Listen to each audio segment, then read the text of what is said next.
what you're looking for. It's me, the old me. It's a style.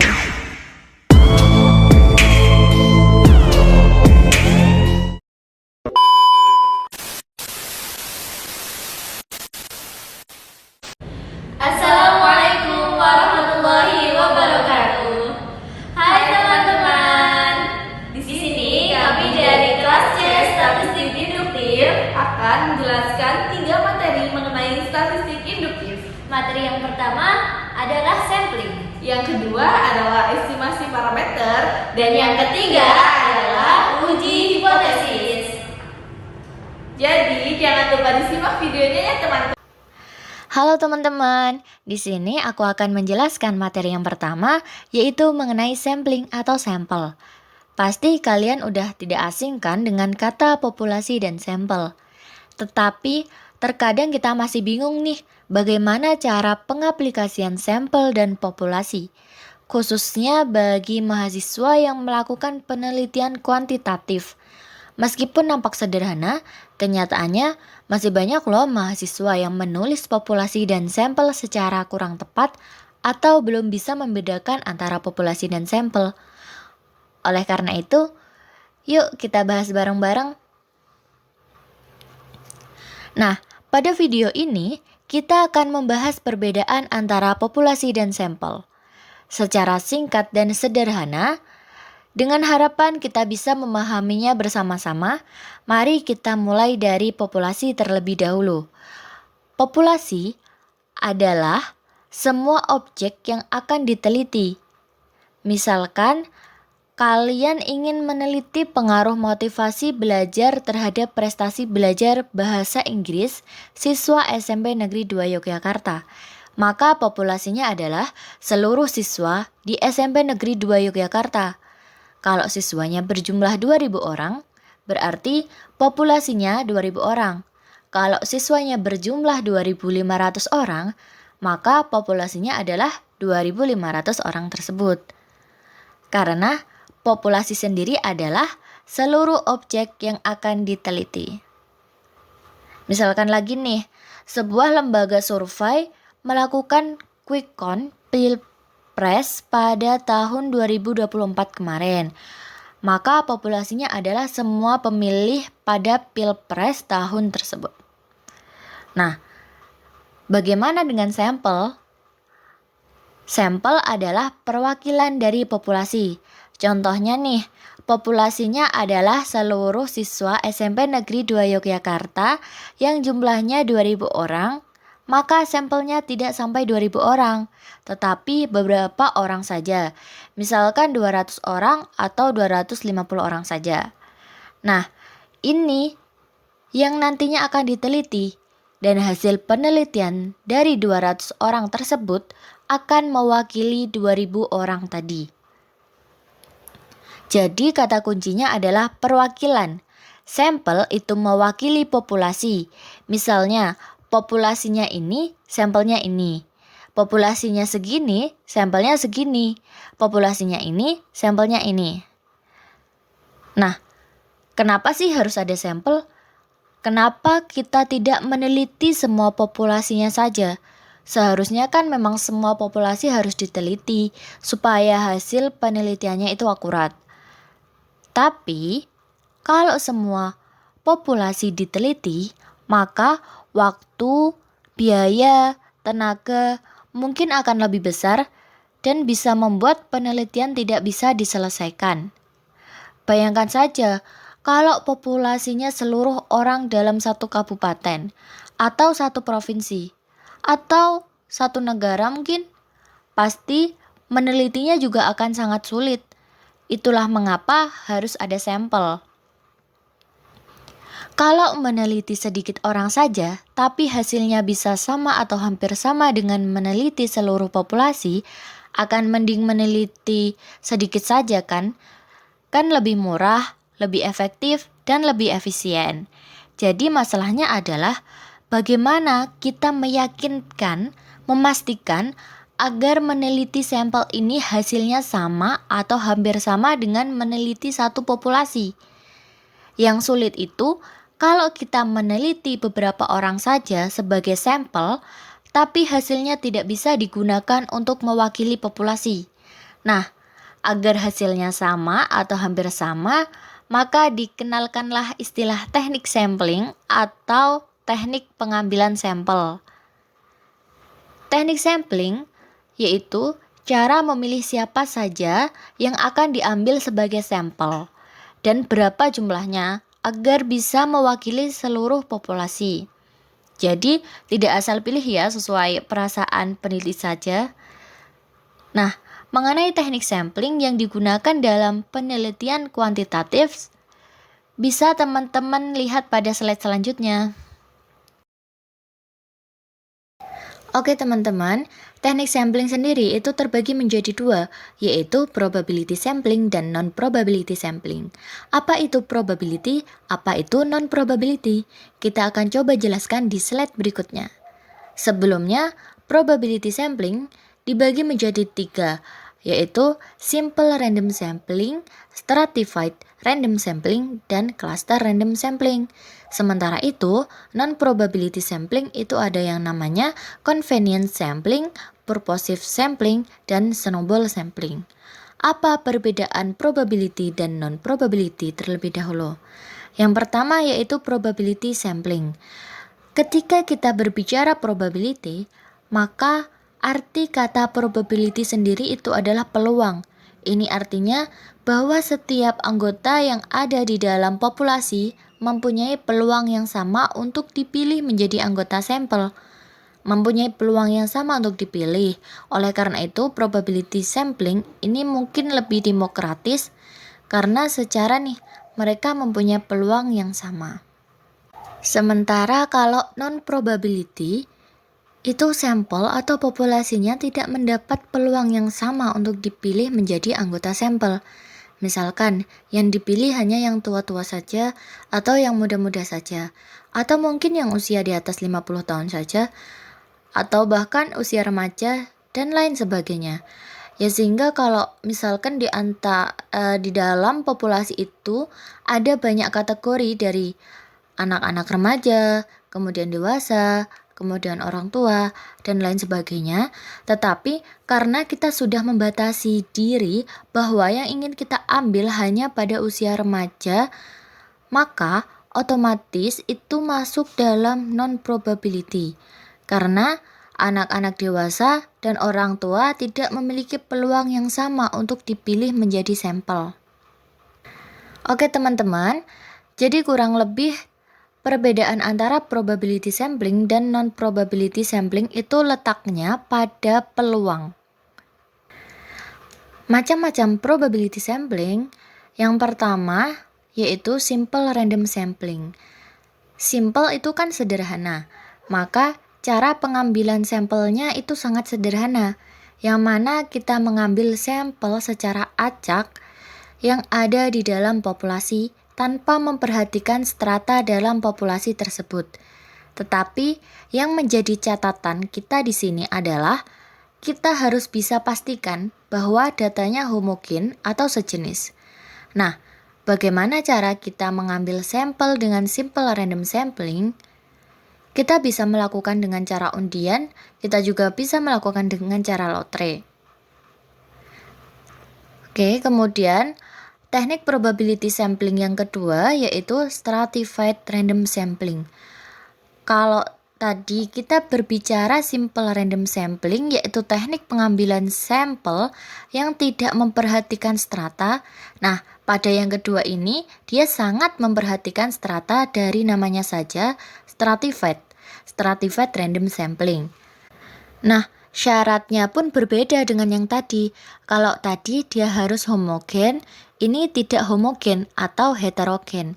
Tetapi nantinya akan homogen di masing-masing stratanya. Jadi misalkan kita ingin ambil sampel di dalam populasi tersebut dengan strata masing-masing. Misalkan dalam masyarakat yang berpenghasilan di bawah 1 juta, kemudian ada masyarakat yang berpenghasilan 1-2 juta, dan ada masyarakat yang berpenghasilan 2-3 juta, dan lain sebagainya. Dari data-data tersebut, kemudian kita kelompokkan berdasarkan strata masing-masing tadi. Nah, lalu untuk mengambil secara acak, ada dua metode yang kita gunakan. Ada yang namanya proportional sampling dan ada yang namanya disproportional sampling. Kalau proporsional berarti sesuai dengan porsinya. Artinya antara strata 1, strata 2, dan strata 3 itu diambil dengan porsi yang sama. Kalau disproporsional, maka pengambilannya itu tidak sesuai dengan porsi masing-masing. Contohnya, misalkan kita punya populasi yang masih heterogen atau tidak homogen. Kemudian kita buat menjadi homogen tetapi berdasarkan strata-strata tertentu. Untuk memperdalam terkait dengan proporsional dan disproporsional, ini ada perbedaan dari keduanya. Yang mana kalau proporsional berarti setiap sampel strata terwakili sesuai porsinya. Contohnya, kita ingin mengambil sampel dari 45 guru SMP Negeri 2 Yogyakarta berdasarkan tingkat pendidikannya, maka S1 misalkan ada 60 orang, kemudian S2 ada 30 orang. Kemudian kita ingin mengambil sampel secara proporsional, artinya S1 kita ambil 30 orang, S2 kita ambil 15 orang sebagai sampel. Ini berarti bahwa sampel yang diambil itu adalah setengah dari populasi yang ada di masing-masing strata. Ya, jadi kita ambil setengah dari 60 yaitu 30, kemudian setengah dari 30 yaitu 15. Sementara kalau disproporsional itu kata kuncinya adalah dia tidak memperhatikan proporsi di setiap levelnya. Misalkan kita ingin mengambil sampel 80 pegawai perusahaan berdasarkan pendidikan akhir. Pendidikan akhir SMK itu ada 5 orang, S1 50 orang, dan S2 ada 100 orang. Kita bisa saja mengambil S2 100 orang itu setengah dari 100 yaitu 50 orang, dan S1 setengah dari 50 orang adalah 25 orang. Sementara itu SMK itu hanya berjumlah 5 orang. Jadi kita bisa mengambil semua dari jumlah pendidikan akhir SMK tersebut yaitu 5 orang.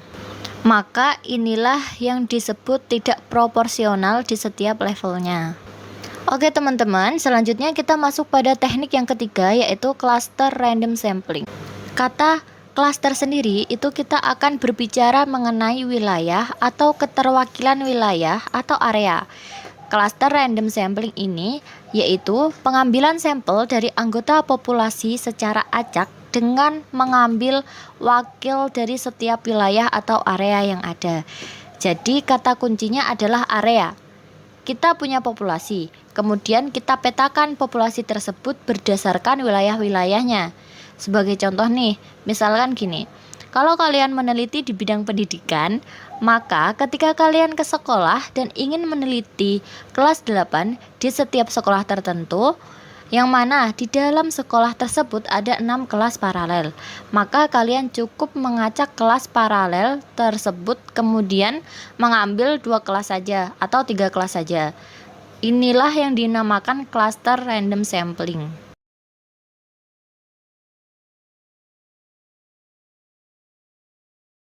Yang selanjutnya adalah non-probability sampling.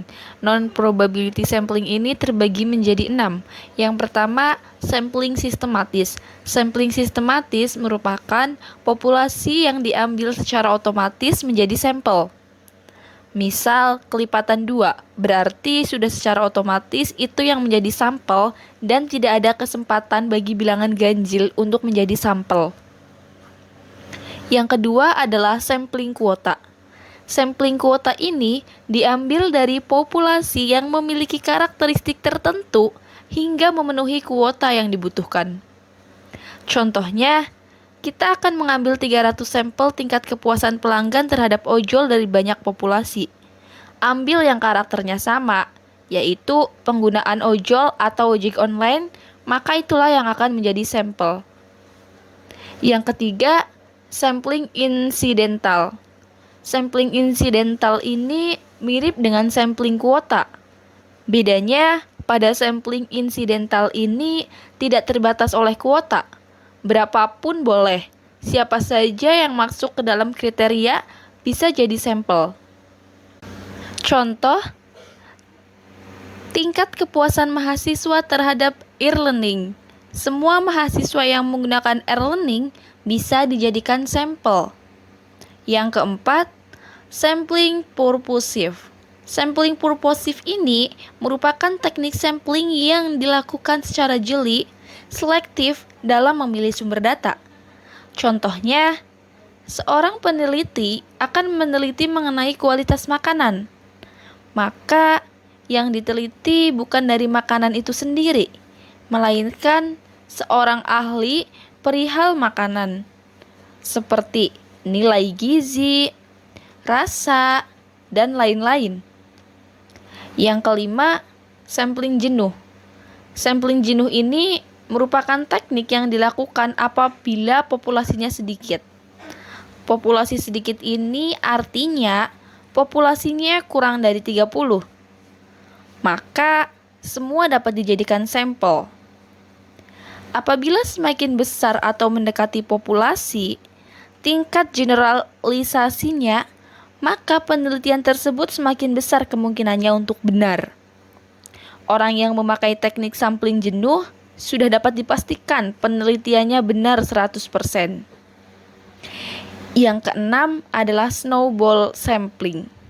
Snowball sampling ini sering digunakan pada dunia forensik. Contohnya saja, penyidik penyebar narkoba terdapat 2 sampel. Masing-masing sampel atau tersangka mendapatkan narkoba dari beberapa pihak, hingga kasus tersebut menjadi besar sampai akar pelaku ditemukan. Oke, materi yang kedua adalah estimasi parameter. Di sini setelah kita mengetahui apa itu sampling, di sini kita akan lanjut untuk membahas estimasi parameter. Nah, kalian udah pada tahu belum apa itu estimasi parameter? Jadi, estimasi parameter ini merupakan penaksiran parameter atau keseluruhan proses menduga suatu parameter pada populasi yang tidak diketahui nilainya dengan menggunakan statistik sampel. Nah, untuk pengujian statistik sampel sendiri kan tadi sudah dijelaskan di awal ya. Jadi saya rasa teman-teman sudah paham. Nah, untuk parameter populasi sendiri ini ada nama lainnya yaitu nilai sebenarnya atau bisa disebut juga dengan true value. Untuk parameter sendiri ini terdapat 3 jenis. Jenis yang pertama itu ada parameter rata-rata, yang kedua itu ada parameter varian, dan yang ketiga itu ada parameter populasi.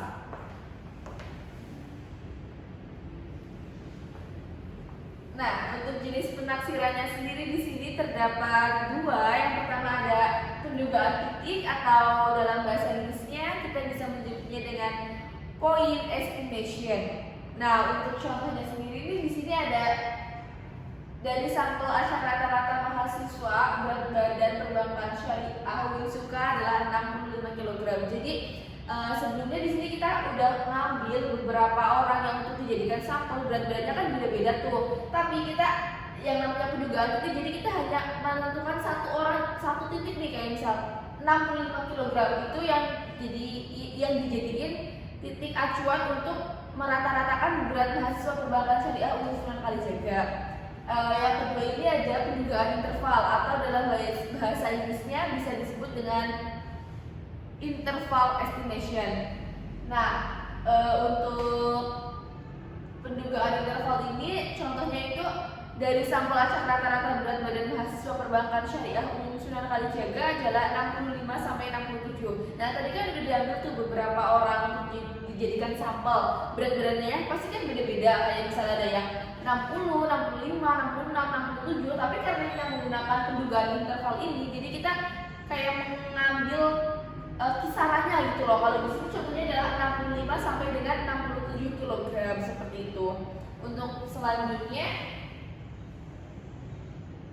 ada kriteria penaksir yang baik. Nah, untuk kriteria penaksir yang baik ini merupakan statistik sampel yang digunakan untuk menduga parameter populasi harus memenuhi 3 kriteria. Jadi dalam pengambilan statistik sampel ini ada 3 kriteria ya teman-teman. Kriteria merupakan ada 3 bias atau unbias. Unbias ini merupakan statistik sampel yang digunakan sebagai penduga atau penaksir. Harus sama atau mendekati parameter populasi yang diduga. Jadi sampelnya ini harus mendekati dengan populasi yang ada. Terus yang kedua ini adalah efisien. Efisien di sini maksudnya adalah statistik sampel memiliki deviasi yang terkecil. Dari beberapa deviasi yang ada, kita ambil deviasi yang terkecil saja. Untuk yang ketiga ini ada konsisten. Konsisten ini di sini maksudnya yaitu jika ukuran sampel meningkat, maka statistik sampel akan mendekati parameter populasinya. Seperti itu teman-teman. Jadi konsisten itu loh, tidak berubah-ubah, tetap. Nah, kita kembali lagi, tadi kan kita juga sempat membahas nih mengenai penaksiran titik. Nah, penaksiran titik kan tadi udah dibilang kayak ada beberapa sampel mahasiswa, tapi kita hanya menentukan satu titik saja. Tadi kan contohnya 65 kg. Nah, di sini kan terdapat rumusnya. Jadi kayak ada berat badan Kara itu 87, berat badan Farhat ada 85, Evan ada 98, Lois ada 83, dan Anita ada 77 kg. Jadi untuk rumusnya tuh kayak seperti ini teman-teman. X sama dengan ini sigma X per N. Nah, sigma X per N ini sama dengannya kelima berat badan mahasiswa yaitu Kara, Farhat, Evan, Lois, dan Anita. Kita tuliskan saja dulu di sini, berarti ada di angka Kara 87, terus ditambah ada Farhat 85, dan Evan ada 98.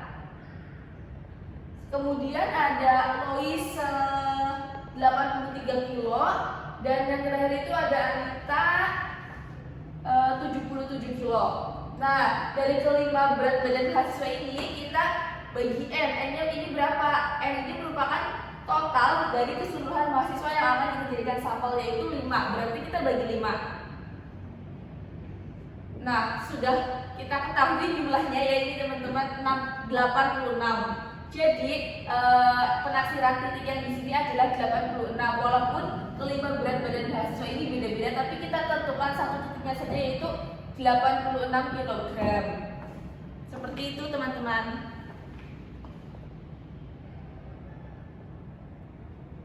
Nah, yang selanjutnya ini yang sudah sempat tadi dibahas sedikit-sedikit, ada penaksiran interval atau estimasi interval. Nah, untuk estimasi interval sendiri ini merupakan populasi dengan nilai-nilai dalam suatu interval tertentu. Jadi kan ada beberapa nih intervalnya, ada beberapa nilainya, tapi yang kita ambil itu hanya beberapa interval tertentu. Nah, untuk penaksiran interval sendiri ini terdapat 2 batas, yaitu ada lower limit estimate dan upper limit estimate. Untuk lower limit estimate ini maksudnya adalah batas atas seberapa besar deviasi yang ada. Terus kalau yang upper limit itu bawah, berarti batas bawah. Mohon maaf, kalau lower itu batas bawah, kalau yang upper itu yang batas atas deviasi yang ada, gitu.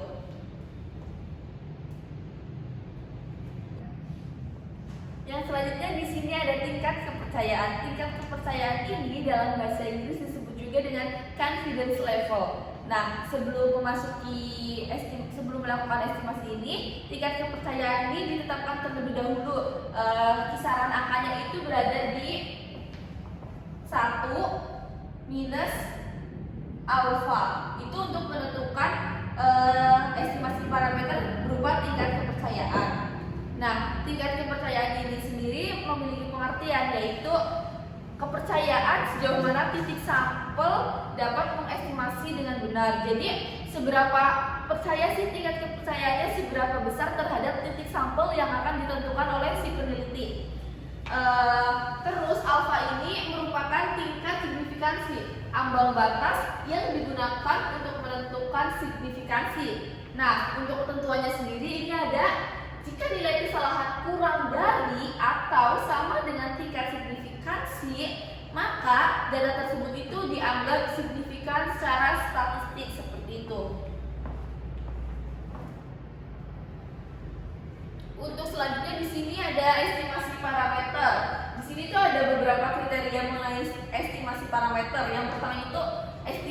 estimasi rata-rata sampel sebesar N-nya itu lebih dari 30 dengan ketentuannya itu alfanya diketahui. Terus yang kedua itu ada estimasi rata-rata sampel besar dengan nilai N ini lebih dari 30 dan alfanya ini tidak diketahui.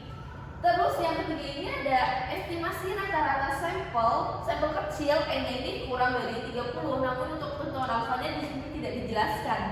Dan untuk yang keempat sendiri ini adalah menambahkan faktor koreksi, di mana faktor koreksi ini memiliki rumus yaitu akar dari N besar dan N kecil. N besar ini maksudnya adalah populasi, seberapa banyak populasi, dan N kecil di sini maksudnya adalah sampel dibagi dengan N besar. N besar tadi kan sudah disebutkan bahwa artinya adalah populasi minus 1 berarti ya teman-teman. Di kedua sisi, jika jumlah sampelnya N sampel per N populasi lebih dari 0,05. Oke.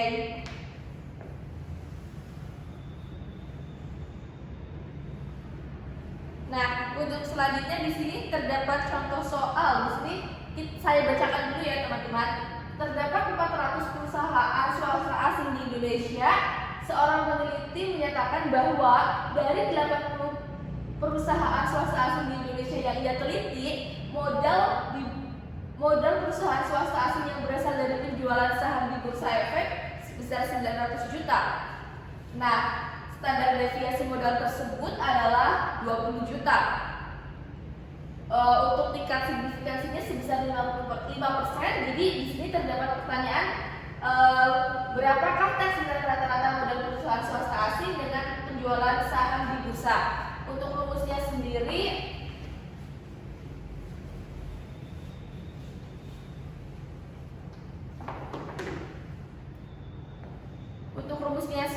itu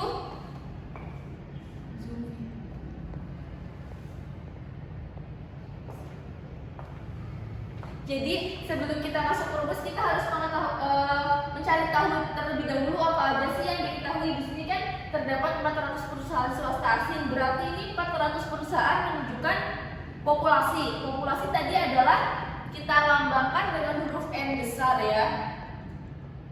N besarnya di sini berarti 400. Terus kita baca lagi, seorang peneliti menyatakan bahwa 80 perusahaan swasta asing di Indonesia yang dia teliti, berarti di sini 80-nya termasuk ke dalam sampel. Sampel ini diibaratkan dengan huruf N kecil. N kecilnya itu berarti 80.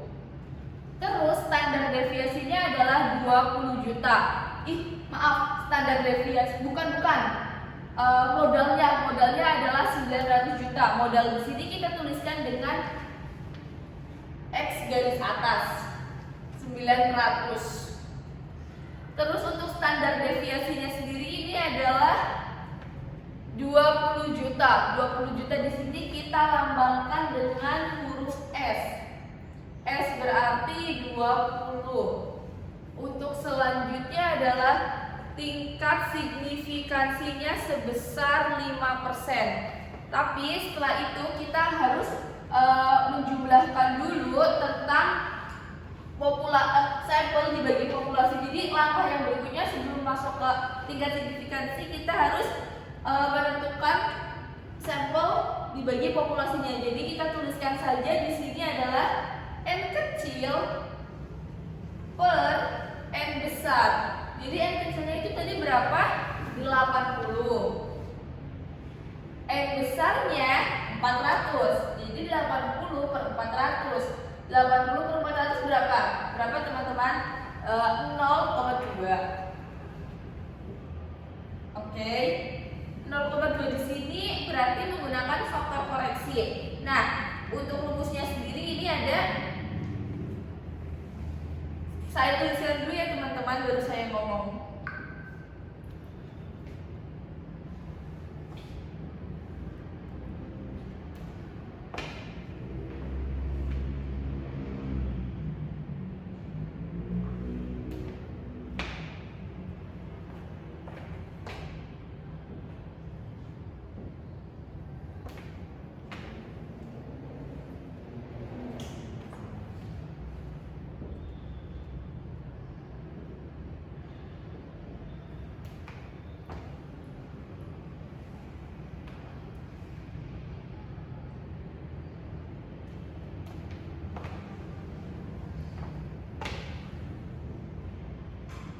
Ini karena nggak cukup, jadi saya rumusnya bagi 2 baris ya.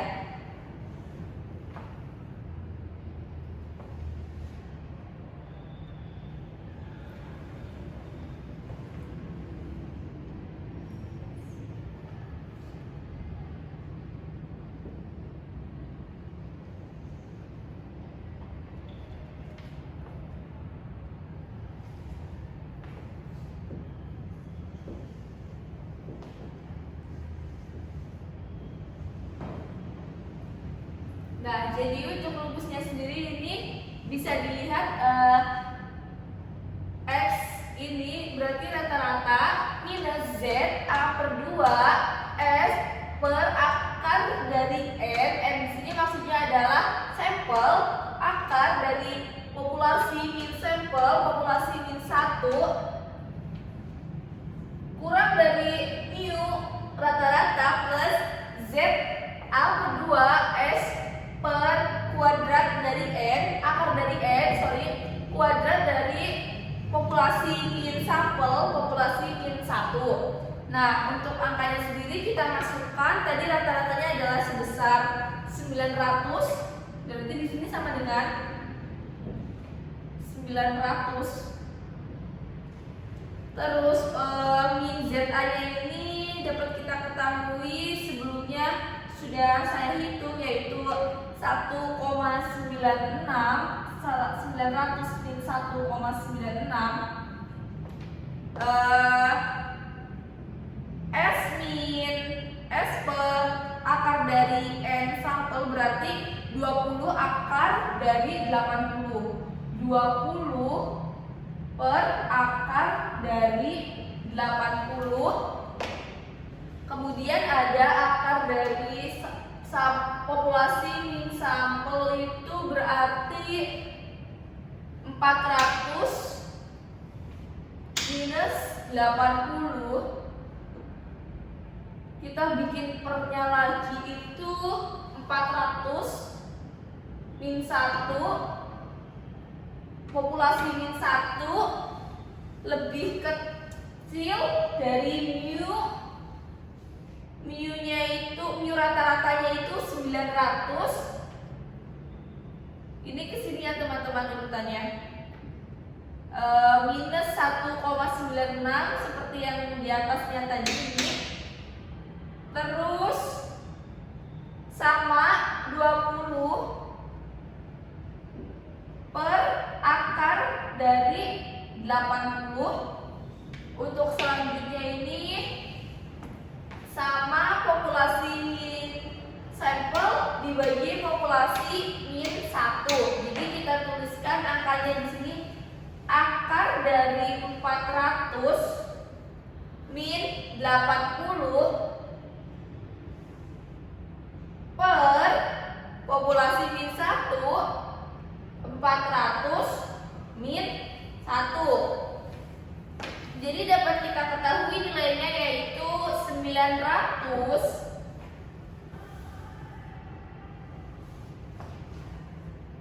teman-teman 900 minnya itu tadi sudah saya hitung juga di belakang layar, ada sebesar 3,94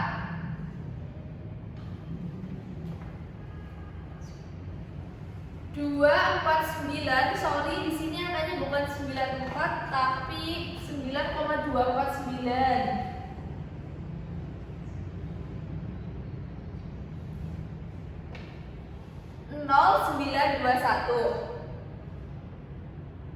Ini baru hasil yang di sini. Terus kita berarti tadi kan kurang dari mu-nya itu 900 plus 3,924. Kita tuliskan dulu ya teman-teman. 924 0921. Kan tadi angkanya sama aja, jadi hasilnya kan juga sama aja. Dapat kita ketahui hasilnya bersama. Di sini ada 896,070591.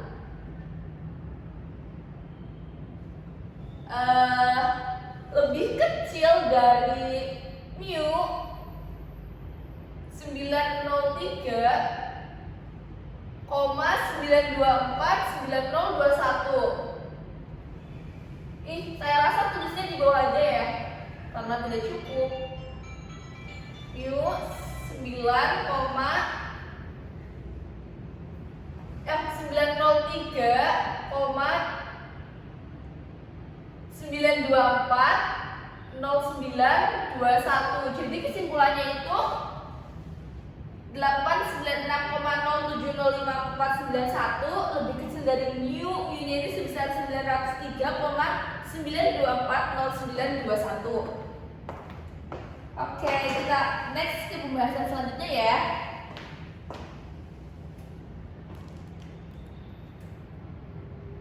Nah, yang selanjutnya di sini ada estimasi proporsi. Estimasi proporsi di sini maksudnya kata proporsi ini menunjukkan persentase dari suatu bagian atau unsur dari suatu bagian. Jadi kayak ada bagian tertentu, tapi dalam bagian tersebut tuh masih ada bagiannya lagi. Nah, itu yang disebut dengan proporsi. Proporsi sendiri di sini menunjukkan jumlah bagian tertentu dari satu kelompok. Jadi misal ada kelompok, terus dalam kelompok itu ada beberapa jumlah, dan itu kita ambil sebagai proporsi tertentu yang memiliki kriteria tertentu.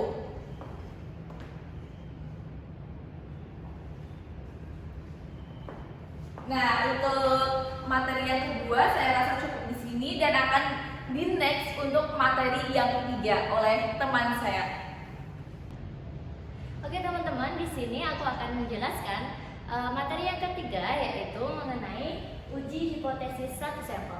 Nah, pasti kalian sudah pernah mendengarkan apa sih hipotesis itu, entah kalian mendengarnya di lingkungan masyarakat kalian, atau kalian mendengarnya waktu kalian duduk di bangku sekolah di SMP, SMA, atau pas kuliah, ya kan?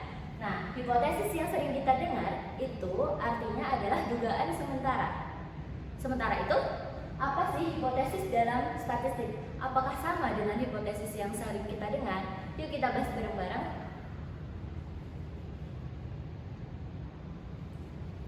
Oke teman-teman, hipotesis dalam statistik itu artinya pernyataan tentang parameter populasi yang harus diverifikasi. Nah, kalau di hipotesis yang sering kita dengar kan dugaan sementara kan. Nah, kalau di statistik itu dugaan mengenai parameter populasi yang harus diverifikasi, yang harus diuji lagi kebenarannya, seperti itu. Kemudian kenapa sih kita harus menguji hipotesis? Hipotesis itu kan kita uji menggunakan data, berdasarkan data secara empiris kan ya. Kemudian kita harus mengujinya. Kenapa sih? Manfaatnya apa sih kita harus menguji hipotesis tersebut? Nah, manfaatnya adalah kita dapat mengambil keputusan dari hasil ujian hipotesis tersebut.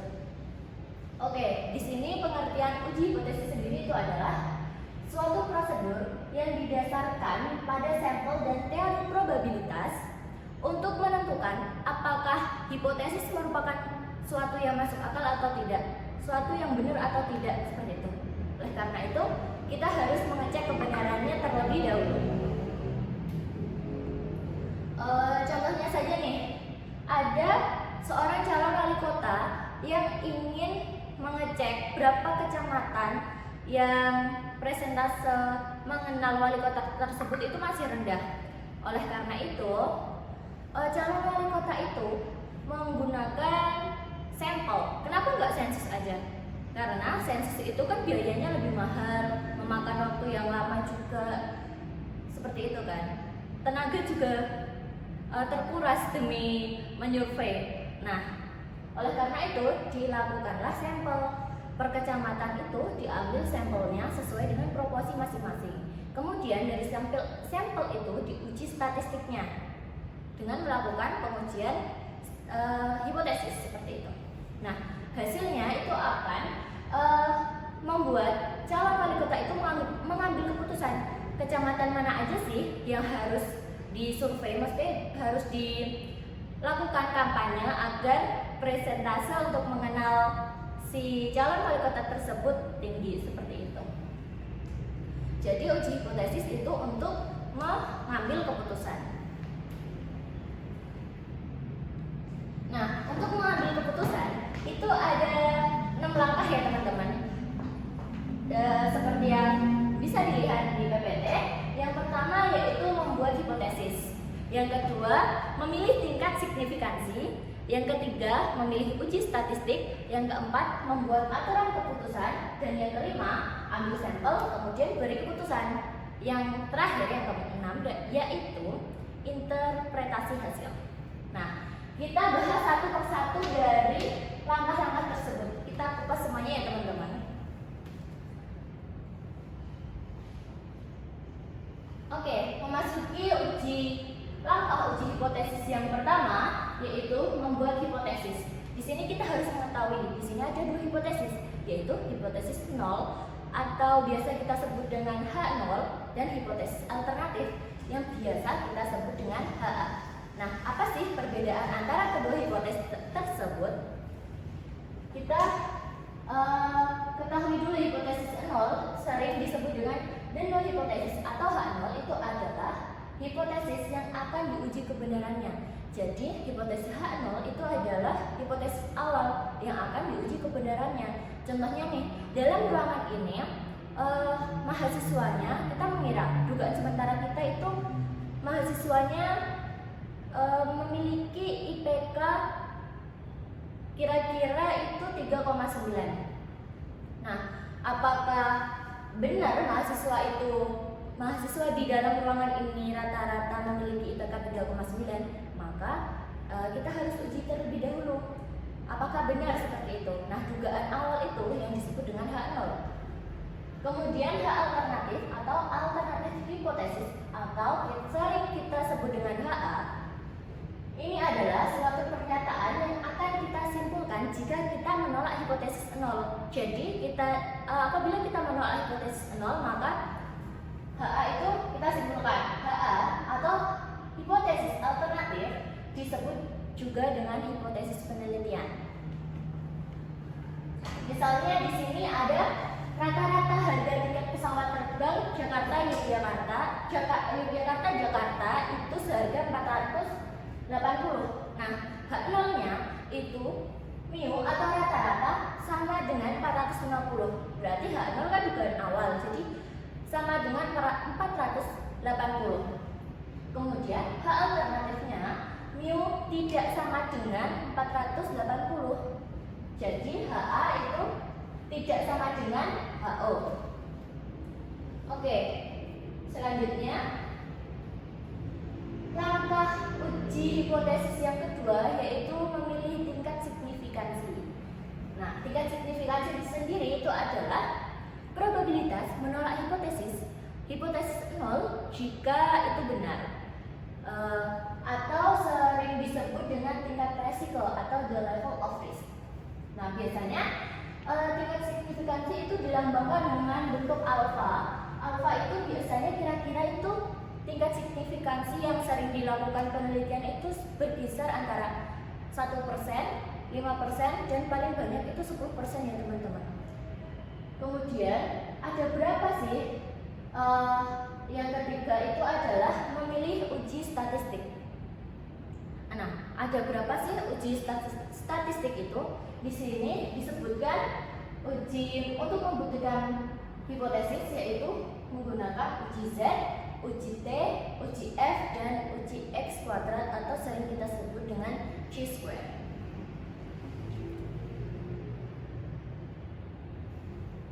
Selanjutnya di sini kita akan membahas uji signifikansi, yaitu langkah yang kedua tadi. Nah, pembahasannya adalah bila hipotesis direksional, maka pengujian signifikansinya satu pihak. Pernyataannya, hipotesis ini menggunakan kata lebih besar atau lebih kecil, positif atau negatif. Jadi kalau satu pihak itu biasanya menggunakan kata lebih besar, lebih kecil, positif, negatif ya teman-teman. Kalau yang dua pihak, bila hipotesis tidak terarah, maka pengujiannya signifikansinya dua pihak. Nah, pernyataan hipotesis ini menggunakan kata sama dengan atau tidak sama dengan, berpengaruh dan berhubungan. Nah, seperti yang dilihat bahwa ini adalah pengujian signifikansi satu pihak ya teman-teman. Kalau ini uji signifikansi dua pihak. Oke, next. Nah, di sini terdapat kesalahan dalam uji hipotesis. Nah, kesalahan dalam uji hipotesis itu ada dua, yaitu tipe 1 false positive. Nah, false positive ini adalah menolak hipotesis 0 padahal benar, seperti itu. Itu merupakan kesalahan yang positif. Yang kedua adalah false negative atau menolak hipotesis alternatif HA padahal itu benar. Nah, itu yang dinamakan dengan false negative.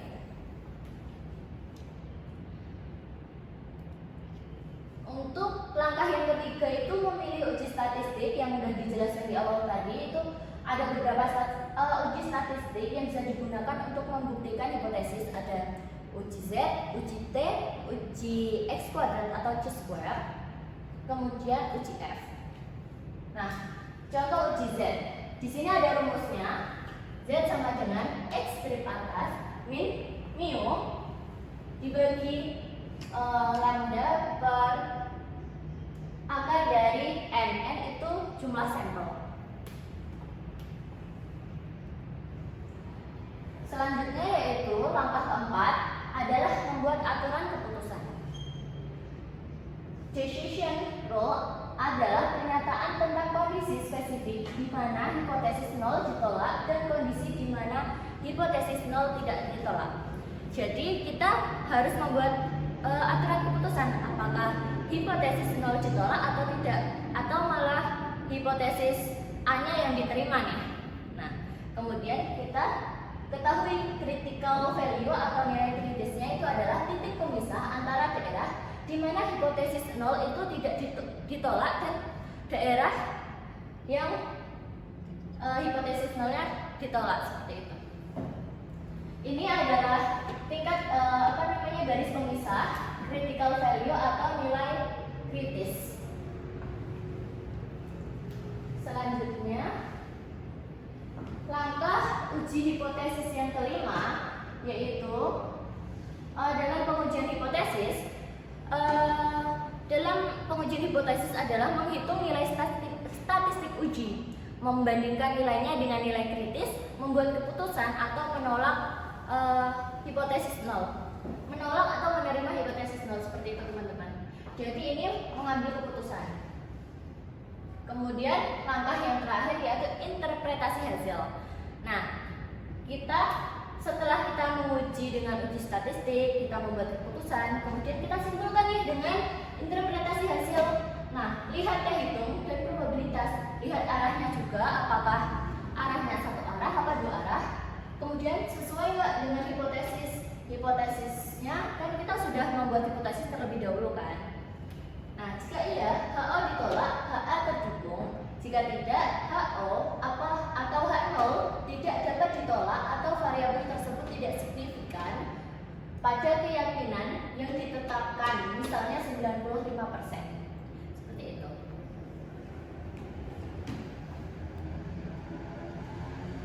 Selanjutnya di sini kita akan membahas mengenai rata-rata besar dan kecil. Di sini ada dua rata-rata ya teman-teman, besar dan kecil. Yang pertama ada rata-rata sampel besar, uji rata-rata sampel besar. Nah, di sini sudah ada contohnya.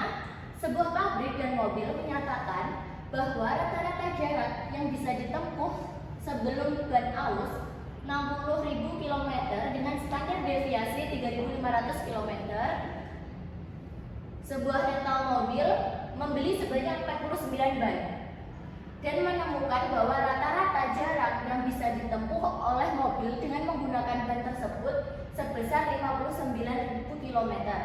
Nah, dengan 5% itu tingkat signifikansi ya teman-teman. Apakah kita bisa menyimpulkan bahwa jarak tempuh ban tidak sama dengan 60.000 km? Nah, apakah kita bisa menyimpulkan itu adalah HO tidak sama dengan 60 km. Nah, H0-nya adalah mu atau rata-rata sama dengan 60.000 km. Kemudian H alternatifnya itu tidak sama dengan 60.000 km. Kemudian selanjutnya setelah membuat hipotesis, selanjutnya kita memilih tingkat signifikansi. Tingkat signifikansinya sudah kita ketahui yaitu 5%. Dengan N itu jumlah sampelnya 49, digunakan uji Z dua pihak karena N-nya itu lebih dari 30. Kalau lebih dari 30 itu menggunakan uji Z seperti itu. Kemudian membuat keputusan nilai kritisnya. Z kritis itu dihasilkan dari ini ya teman-teman, 1 min alfa dibagi 2, hasilnya 1,96. Untuk nilai Z hitungnya itu hasilnya -2. Jadi kesimpulannya, kita menolak hipotesis nol sehingga kita menyimpulkan bahwa jarak tempuh ban itu tidak sama dengan 60.000 km. Kita menolak hipotesis nol. Nah, ini ya teman-teman, bisa dilihat bahwa kita menolak hipotesis nol dan menerima hipotesis alternatif, menolak H0 dan menerima HA. Jadi interpretasinya, kita menolak hipotesis nol sehingga kita bisa menyimpulkan bahwa jarak tempuh ban itu tidak sama dengan 60.000 km. Nah, di sini juga ada contoh yang kedua. Ini menggunakan sama kayak tadi rata-rata besar, yaitu seorang bekerja di hotel bintang 5 yang bertaraf internasional. Pada saat wawancara, manajer hotel mengatakan bahwa seorang bisa menghasilkan tips atau uang tambahan sebesar $20 per hari dalam waktu 36 hari pertama kerja. Jumlah rata-rata tips per harinya sebesar $24,5 dengan standar deviasi $10,5. Dengan tingkat signifikansinya 1%, apakah kita bisa menyimpulkan bahwa pelayan hotel bisa menghasilkan rata-rata tips lebih dari $20 per hari? Nah, H0-nya mu rata-rata sama dengan $20 per hari. Nah, kemudian HA, H alternatifnya itu mu lebih dari $20 per hari. Nah, tingkat signifikansinya sudah kita ketahui kan, 1%. Kemudian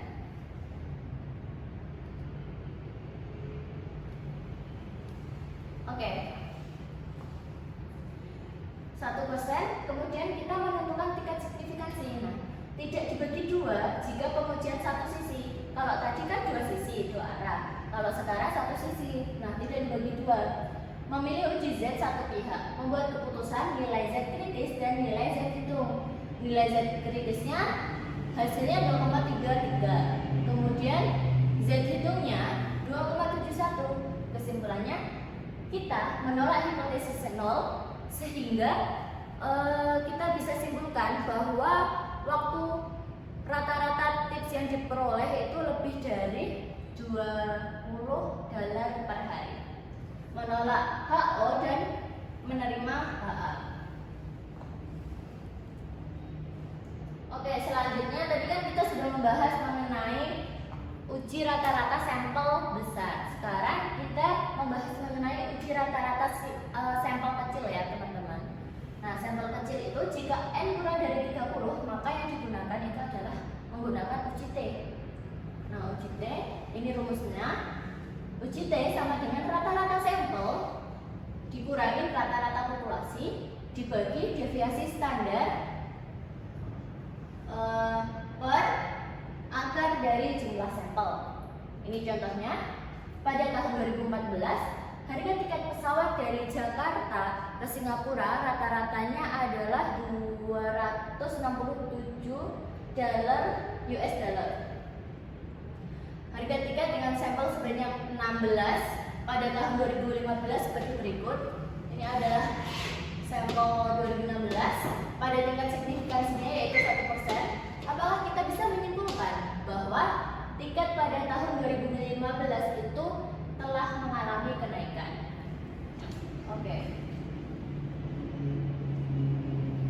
Kita bisa melihat di sini H0-nya itu adalah mu atau rata-rata sama dengan 267. Kemudian HA-nya itu adalah mu lebih dari 267. Kemudian tingkat signifikansinya itu alfa sama dengan 1%. Kita kan memilih uji statistik dengan menggunakan uji T karena sampel kita kecil. Kemudian untuk membuat keputusan nilai T kritis pada tingkat signifikansi 1% dan JF-nya 15 pada uji satu sisi sebesar 2,602. Tingkat signifikansinya tidak dibagi dua jika pengujiannya satu sisi. Nah, hasilnya, interpretasinya, kita menolak hipotesis nol. Kesimpulannya, rata-rata harga tiket pesawat terbang itu dari Jakarta Singapura telah mengalami kenaikan pada tahun 2015. Kita bisa melihat di sini, kita menolak hipotesis nol. Nah, menurut saya sudah cukup ya teman-teman materi hari ini. Semoga kalian bisa memahami dan bisa mengaplikasikannya untuk penelitian kalian.